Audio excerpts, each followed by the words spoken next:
मित्रों, आज के क्लास में आप लोगों का हार्दिक अभिनंदन है। मित्रों, आज हम आपके लिए ऑब्जेक्टिव पेपर लेके आए हैं जो कि आपका ये है 2023-24 बीए फर्स्ट सेमेस्टर के माइनर का हल प्रश्न पत्र। क्योंकि फर्स्ट सेमेस्टर में माइनर वाले विद्यार्थियों का जो पेपर होता है वो ऑब्जेक्टिव होता है, यानी बहुविकल्पी होता है। तो मित्रों, यहाँ पर अगर देखा जाए तो बहुविकल्पीय प्रश्न में कोई ऐसा नहीं है कि जो माइनर में आया है वो कभी जो है अन्य किसी में नहीं आएगा। ये कभी भी किसी भी कंपटीशन में भी पूछा जा सकता है अपने सब्जेक्ट के। यहाँ तक कि जो बच्चे विद्यार्थी जिनके छठवां सेमेस्टर है, जिनका चौथा भी है, उसमें भी ये प्रकार के प्रश्न कुछ न कुछ पूछे जा सकते हैं और अन्य प्रकार के यूजीसी नेट में भी पूछे जा सकते हैं। हालांकि यूजीसी नेट का तो सिलेबस ही बहुत बड़ा है, उसमें तो संपूर्ण डिफेंस के प्रश्न पूछे जा सकते हैं। तो कोई भी ये मान के चलिए कि हर प्रकार का ऑब्जेक्टिव पेपर हर प्रकार के कंपटीशन के लिए उपयुक्त होता है, कभी भी किसी भी रूप में पूछा जा सकता है। ठीक है, चलिए शुरुआत करते हैं मित्रों। इसमें देखते हैं कि बहुविकल्पीय प्रश्नों में जो माइनर पेपर जो दिया गया था 2023-24 में, हालांकि पहली बार अभी शुरुआत किया गया है माइनर पेपर का ऑब्जेक्टिव के रूप में।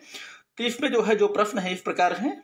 ठीक है, इसमें पहला प्रश्न जो है वो है परमाणु हथियार विकसित करने के लिए मैनहट्टन परियोजना किस देश ने शुरू की थी। तो मित्रों, मैनहट्टन परियोजना के अंतर्गत संयुक्त राज्य अमेरिका ने परमाणु हथियारों को बनाया था और संपूर्ण जो है उसका क्या बोलते हैं परीक्षण किया था। वही मैनहट्टन परियोजना जिसके अध्यक्ष थे रॉबर्ट ओपेनहाइमर।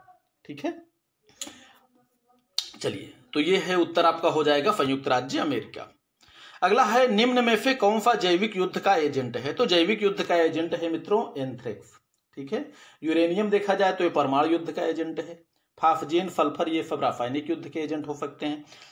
ठीक है, तीसरा नंबर है निम्न में से कौन सा सामूहिक रक्षा का उदाहरण है। तो मित्रों, सामूहिक रक्षा का सिर्फ एक ही उदाहरण है, वो है उत्तर अटलांटिक यानी नाटो संगठन। ठीक है, उत्तर अटलांटिक संधि संगठन। मित्रों, इसमें हमने जो है केवल हमने विकल्प को डाला है, विकल्प का ABCD हमने नहीं डाला है, क्योंकि ABCD लिखने में बड़ा झंझट होता है, बहुत टाइम लगता है। तो आप लोग इतना समझ लीजिएगा जिस पे कामा लगा हुआ है वो एक है संयुक्त राष्ट्र।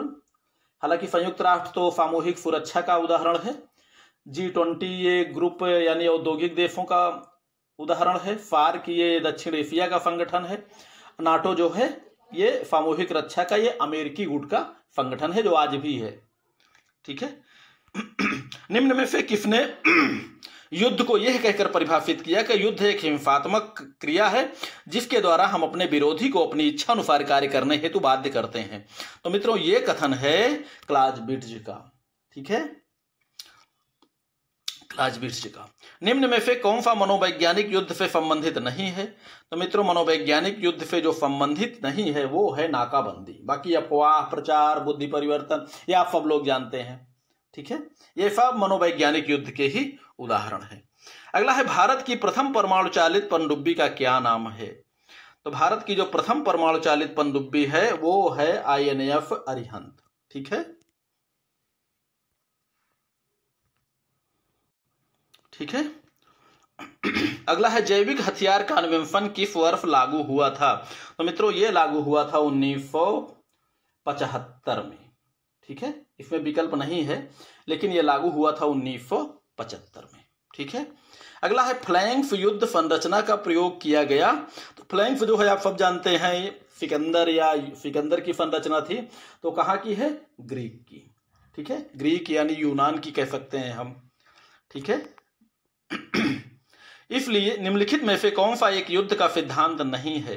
तो युद्ध का सिद्धांत जो नहीं है बल की एकाग्रता ये भी है, शक्ति की मितव्ययिता ये भी है, फील्ड संरचना ये जो है युद्ध का सिद्धांत नहीं है। ठीक है, ये सामरिक संरचना है। ठीक है, ये उत्तर हो गया। निम्नलिखित में से कौन सा व्यक्ति गुरिल्ला युद्ध से संबंधित है। तो गुरिल्ला युद्ध से संबंधित मित्रों केवल माओ से तुंग हैं, जिन्हें आधुनिक गुरिल्ला युद्ध का जनक भी कहा जाता है। ये चीन से संबंधित है, ये चीन के हैं। द्वितीय विश्व युद्ध किस वर्ष प्रारंभ हुआ। तो द्वितीय विश्व युद्ध जो प्रारंभ हुआ था 1939 में। ठीक है, प्रथम विश्व युद्ध प्रारंभ हुआ था 1914 में। ठीक है, अगला है भारत की परमाणु परीक्षण रेंज पोखरण किस राज्य में स्थित है। तो मित्रों, पोखरण जो है ये राजस्थान में स्थित है। हालांकि परमाणु परीक्षण वहीं किया जाता है जहां की जमीन बहुत उपजाऊ ना हो। ठीक है, अब बहुत बड़ा रेगिस्तानी क्षेत्र हो, आसपास बस्तियां ना हो कि वहां का टेम्परेचर बढ़े, तो वहीं पर परमाणु परीक्षण किया जाता है। ठीक है, अगला है संयुक्त राज्य अमेरिका के किस राष्ट्रपति ने बड़े पैमाने पर प्रतिरोध की रणनीति व्यक्त की? ठीक है, तो वो है डी आइजनहावर। बड़े पैमाने पर प्रतिरोध की रणनीति व्यक्त की वो है डी आइजनहावर। ठीक है। अगला है मस्टर्ड गैस एक है, तो मित्रों मस्टर्ड गैस एक रासायनिक हथियार है। ठीक है, रासायनिक हथियार। निम्नलिखित में से कौन सी लड़ाई टैंक के प्रथम बार प्रयोग के लिए जानी जाती है? तो ये है सोमे की लड़ाई। सोमे की लड़ाई कह सकते हैं, सोमे का युद्ध कह सकते हैं, जो 1916 में, ठीक है, 1916 में प्रथम विश्व युद्ध का ही एक भाग है। और ये प्रथम बार इसमें टैंकों का प्रयोग जरूर किया गया था, लेकिन काफी हद तक सफल नहीं हुआ था। और जिसका सफल प्रयोग जो किया गया था 1917 में, ठीक है, 1917 में कैम्ब्रे या कैम्ब्राई के संग्राम में इनका सफल प्रयोग किया गया था। ठीक है, चलिए, किसने कहा युद्ध कुछ नहीं, अन्य माध्यमों से राज्य की नीति को जारी रखना है, यानी राज्य की नीति की निरंतरता है, यानी जारी रखना है। तो मित्रों वो है क्लाजबिट्ज। ठीक है, उत्तर भी हमने दिया है। किसने पुस्तक द आर्ट ऑफ वार लिखी? ठीक है, आर्ट ऑफ वार मित्रों यहाँ पर दो लेखकों ने लिखा है, एक है सुंतजू और दूसरे हैं मैकियावेली। ध्यान दीजिएगा, द आर्ट ऑफ वार सुंतजू और मैकियावेली। विकल्प में आपके एक होगा तो दूसरा नहीं होगा, कभी दूसरे होते हैं, तो उसमें आप लोग देख लीजिएगा। एक ने आर्ट ऑफ वार लिखा है, एक ने द आर्ट ऑफ वार लिखा है। तो आर्ट ऑफ वार मैकियावेली ने लिखा है और द आर्ट ऑफ वार सुंतजू ने लिखा है। सुंतजू कहाँ के थे? चाइना के। ठीक है, भारत के प्रथम परमाणु परीक्षण का कोड नाम क्या था मित्रों? स्माइलिंग बुद्धा या स्माइल्ड बुद्धा, बुद्ध मुस्कुराए, हिंदी में भी दिया जा सकता है, इसलिए आप लोग इस पे डिस्टर्ब मत होइएगा, केवल अंग्रेजी शब्द ही मत रटिएगा, स्माइल्ड बुद्धा। तो भारत का प्रथम परमाणु परीक्षण का कोड नाम था स्माइल्ड बुद्धा। और प्रथम परमाणु परीक्षण, जैसे मान लीजिए कोई देश का नाम ना दिया गया हो, ठीक है, केवल कहा जाए कि प्रथम परमाणु परीक्षण क्या था, तो वो है मित्रों अमेरिका ने जो किया था, उसका नाम दिया था ट्रिनिटी। ध्यान दीजिएगा, ट्रिनिटी। अगला है रासायनिक हथियार का अन्वेषण किस वर्ष लागू हुआ? तो ये हुआ था मित्रों 1997 में। ठीक है, 97 में। महान सैन्य कमांडर नेपोलियन बोनापार्ट किस देश से संबंधित थे, यानी किस देश के थे? तो ये कहाँ के थे?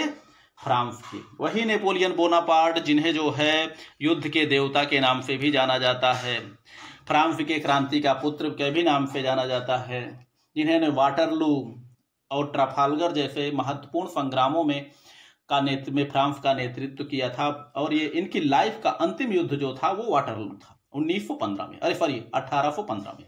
ठीक है, निम्न में से किसने पुस्तक आनवार लिखी? आनवार युद्ध पर, यानी आनवार यही पुस्तक है। इस पुस्तक के लेखक हैं कार्ल वान क्लाजबिट्ज। ठीक है, अगला है निम्न में से किसने कहा कि शत्रु आगे बढ़े तो हमें पीछे हटना चाहिए, शत्रु रुक जाए तो हमें परेशान करना चाहिए, और शत्रु थक जाए तो हमें परेशान किया, और शत्रु थक जाए तो हमें, ये थोड़ा सा उन्होंने गलत लिखा है, मिसप्रिंट है, इसमें होना चाहिए शत्रु थक जाए तो हमें आक्रमण करना चाहिए। ठीक है, शत्रु पीछे हटे तो हमको उसको पीछा करना है। तो मतलब इसमें यही है कि शत्रु आगे बढ़ता है तो हम पीछा करते हैं, जब शत्रु पीछे हटता है, जब शत्रु आगे बढ़ता है तो हम पीछे हटते हैं, जब शत्रु पीछे हटता है तो हम पीछा करते हैं, जब शत्रु रुकता है तो हम तंग करते हैं, जब शत्रु थक जाता है तो हम अटैक करते हैं। ठीक है, ये कथन जो है वो है आधुनिक गुरिल्ला युद्ध के सैन्य विचारक माओ त्से तुंग। ठीक है, माओ त्से तुंग का, इन्हीं को माओ जेडांग भी कहा जाता है।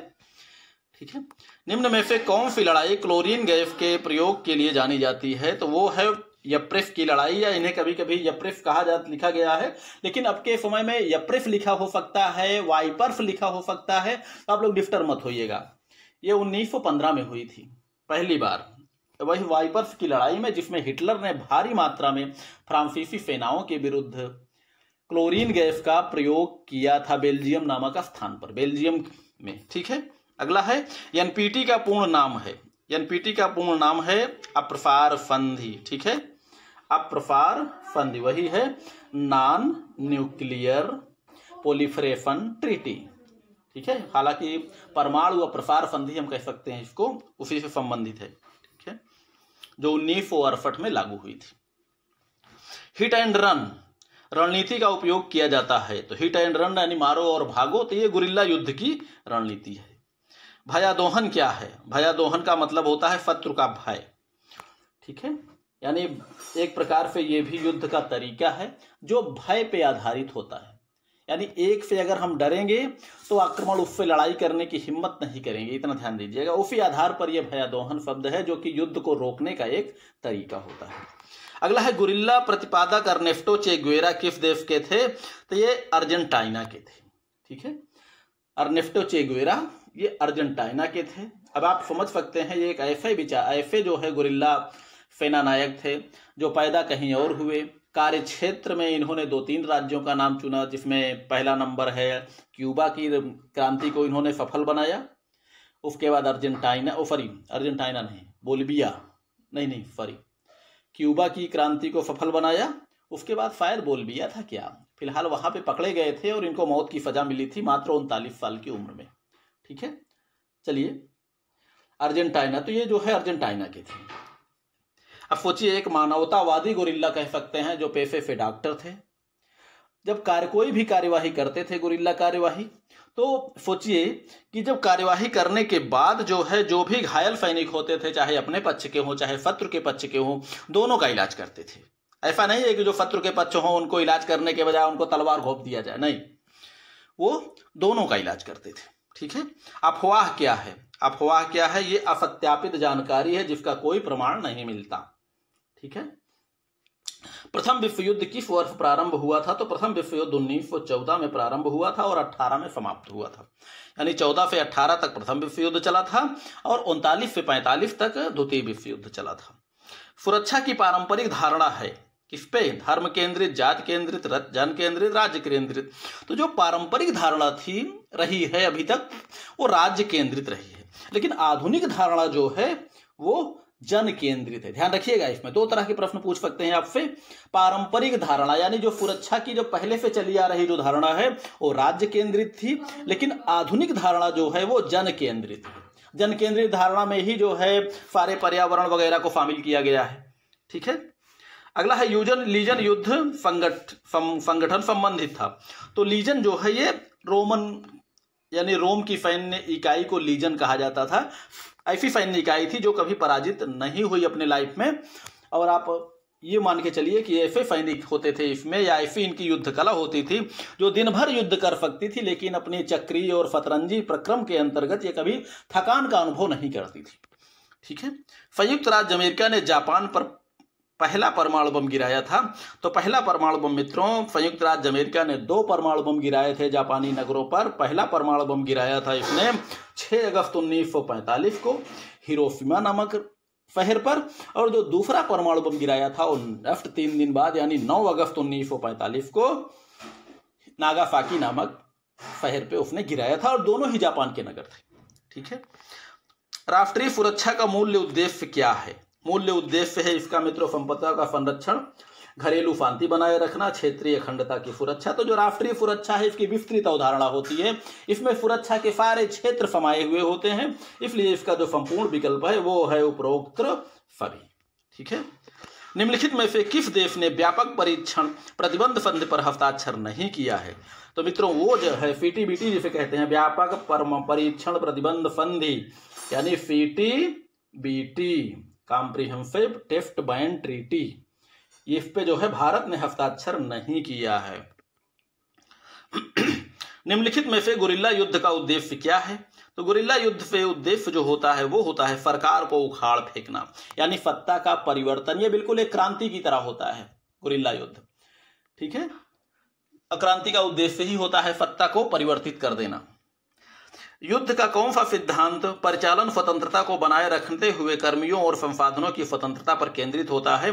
तो वो होती है बल की एकाग्रता, ठीक है, जिसे कहते हैं शक्ति का केंद्रीकरण, ठीक है। आर्थिक प्रतिबंधों को अक्सर आर्थिक युद्ध के रूप में उपयोग किया जाता है। निम्न में से कौन आर्थिक प्रतिबंधों का वर्णन करता है? तो वो होता है व्यापार को बढ़ावा देना, व्यापार और वित्तीय लेन देन में बाधाएं, यानी जो उपयोग किया जाता है आर्थिक युद्ध के रूप में, तो वही होता है व्यापार और वित्तीय लेन देन में बाधाएं उत्पन्न करना दुश्मन के, ताकि उसको किसी प्रकार का कोई आर्थिक लाभ कहीं से प्राप्त ना हो सके, ठीक है। चलिए, कौन सा शब्द जनता की राय और व्यवहार को प्रभावित करने के लिए सूचना का वर्णन करता, सूचना के प्रसार का वर्णन करता है? तो वो होता है मित्रों प्रचार, ठीक है, जो कि मनोवैज्ञानिक युद्ध का ही एक भाग होता है, ठीक है। चलिए, निम्नलिखित में से कौन सा संगठन द्वितीय विश्व युद्ध के बाद अंतरराष्ट्रीय शांति और सुरक्षा को बढ़ावा देने के लिए स्थापित किया गया था?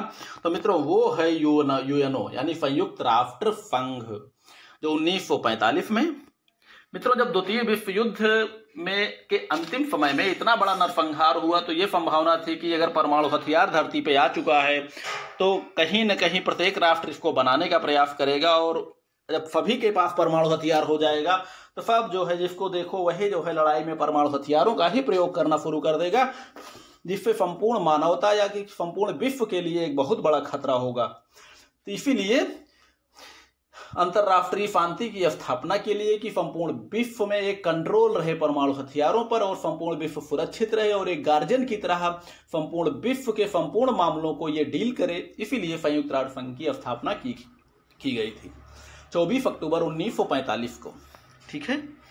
चलिए, क्यूबा मिसाइल संकट हुआ था, ये मिसाइल संकट शुरू हुआ था ये 1962 में। क्यूबा मिसाइल संकट किस लिए हुआ था? वही क्यूबा मिसाइल संकट जब क्यूबा में साम्यवादी गवर्नमेंट की स्थापना हुई, ठीक है, तो उसने जो है सोवियत संघ के साथ एक समझौता करके अपने यहाँ, यानी क्यूबा अगर आप लोग भौगोलिक दृष्टि से देखेंगे तो वो बिल्कुल सोवियत संघ के करीब में है, ये उत्तरी अमेरिका के आसपास में है, ठीक है, अमेरिकी महाद्वीप के। तो इसने जो है सोवियत संघ से एक डील करके अपने यहाँ परमाणु हथियारों को का अड्डा उसने प्रदान किया कि सोवियत संघ हमारे यहाँ आ सकता है और परमाणु अड्डा लगा सकता है, और यही जो है स्थिति अमेरिका को लगा कि हमारे सुरक्षा हितों के खिलाफ है, तो अमेरिका ने क्यूबा की नाकेबंदी कर दी थी। यही वो पहला वक्त था जब दोनों के बीच में परमाणु युद्ध होते होते बचा था। हालांकि भला हो जो है गुटनिरपेक्ष देशों का, जिन्होंने इस परमाणु युद्ध को टालने में अपनी महत्वपूर्ण भूमिका अदा की थी, तो उसे ही कहा जाता है क्यूबा मिसाइल संकट। यानी उस समय परमाणु युद्ध होने की संभावना बिल्कुल थी दोनों के बीच में, ठीक है, क्योंकि शीत युद्ध चल रहा था। अगला है आधुनिक युद्ध में पूर्ण युद्ध की अवधारणा क्या है? पूर्ण युद्ध की अवधारणा क्या है? वही है नागरिक आबादी और बुनियादी ढांचे को निशाना बनाना। मित्रों हमने थोड़ा सा मिसप्रिंट कर दिया है, देख लीजिए।